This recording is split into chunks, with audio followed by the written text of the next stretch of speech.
Hi YouTube family, राणी type हे व्हिडिओजमध्ये स्वागत आहे. हे सकाळचा स्वयंपाक झालेला आहे, पण सर्वज्ञ शिवमचं म्हणणं आलं की चुरमा करून दे मम्मी. तर आता ह्या ताज्याच पोळ्या आहेत, त्यासाठी मी चुरम्यासाठी ह्या पोळ्या मोडून घेत आहे. हे ताज्याच पोळ्या आहेत. ताज्या पोळ्याचंच चुरमा करून देत आहे मी दोघांना पण. कसं असतं, लेकराच्या पण काही गोष्टी मनाप्रमाणे करावं लागत असतात. तुमच्या पण घरामध्ये असे काही म्हणजे लेकराचा हट्ट असतो का पहा.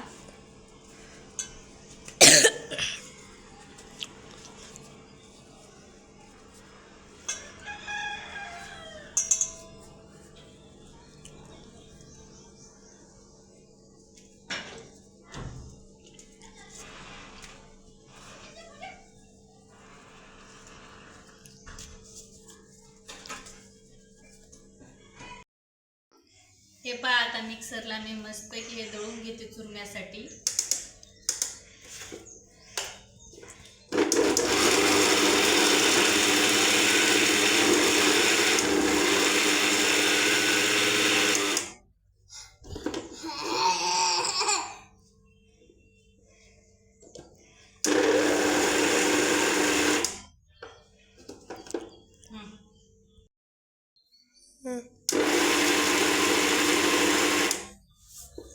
मस्तपैकी असं दळल्या गेलेला आहे आपला हे मिक्सरमध्ये ताज्या पोळ्याचा चुरमा.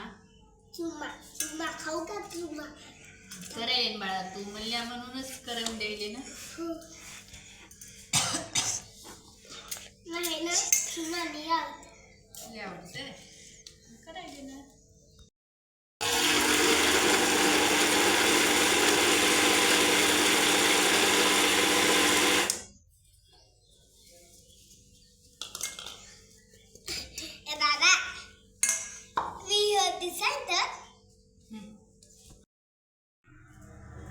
हे पहा, चुरम्याच्या फोडणीसाठी मोहरी घेतलेली आहे, हळदी पावडर, लाल तिखट, टॅमॅटो एक चिरून घेतलेला आहे, लसूण मस्तपैकी खलबत्त्यात वाटून घेतला आहे, कोथिंबीर बारीक चिरून, कांदा एक चिरून घेतलेला आहे आणि हे आपल्या मिक्सरमधून आपण चुरमा तयार करून घेतलेला पाहू शकता तुम्ही. आणि तेल पण ठेवलेलं आहे कढईमध्ये ठेवून पाहू शकता. तेल मस्तपैकी गरम झालं की आपण चुरम्याला फोडणी देऊन घेऊ.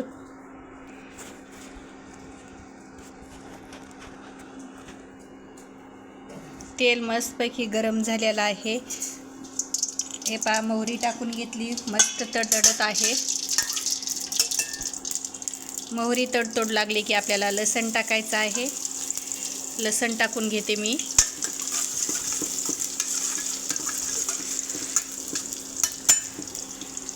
लसण मस्तपैकी गोल्डन ब्राऊनवर झालेला आहे.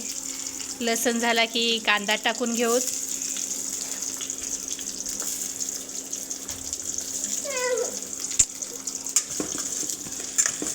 कांदा झाला की कांदा मस्तपैकी परतून घ्यायचा आहे.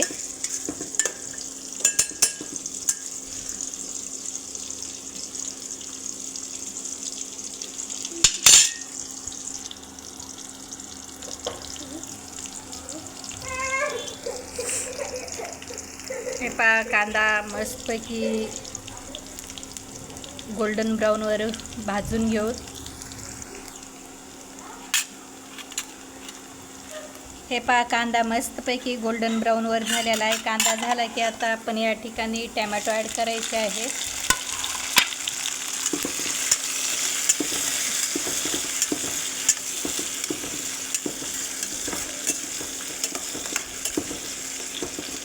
मस्त आता टॅमॅटो आपण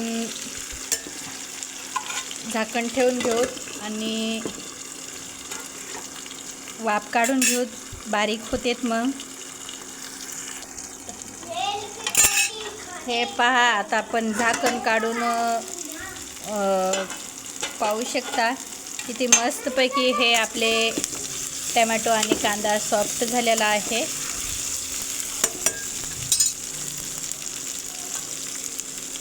कोथिंबीर टाकून देऊ, जे घेतली होती ते तेलामध्ये.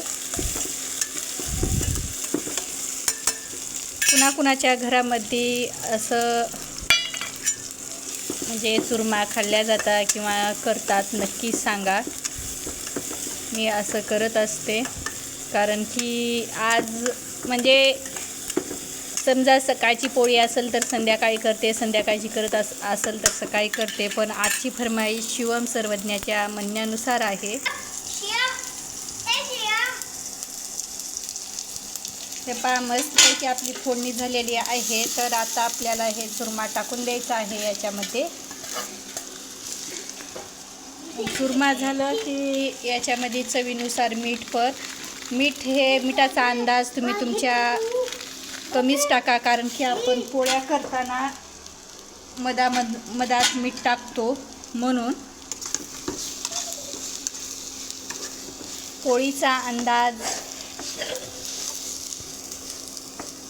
मीठ हे तुमच्या चवीनुसार कमीच टाकून घ्या, कारण की आपण पोळ्या करताना उंड्यामध्ये आपण मीठ टाकतो, त्यासाठी आपल्याला मिठाचं प्रमाण हे थोडंसं टाकायचं आहे. आणि कुणाकुणाच्या घरामध्ये असा चुरमा खाल्ला जातो ते पण मला नक्की कमेंट करून सांगू शकता. माझ्या घरात तर सर्वजण आवडीनं खातात आणि आजची ही फरमाईश माझ्या शिवम आणि सर्वज्ञासाठीच आहे, कारण की माझ्या बाळानं मला दोन्ही पण म्हणलेले होते की मम्मी आज आम्हाला चुरमा करून दे. स्वयंपाक झालेला असूनसुद्धा त्यांच्यासाठी हे फरमाईश तयार केलेली आहे मी. हे पहा मस्तपैकी आपला चुरमा तयार झालेला आहे. आता आपण हे काढून घेऊ.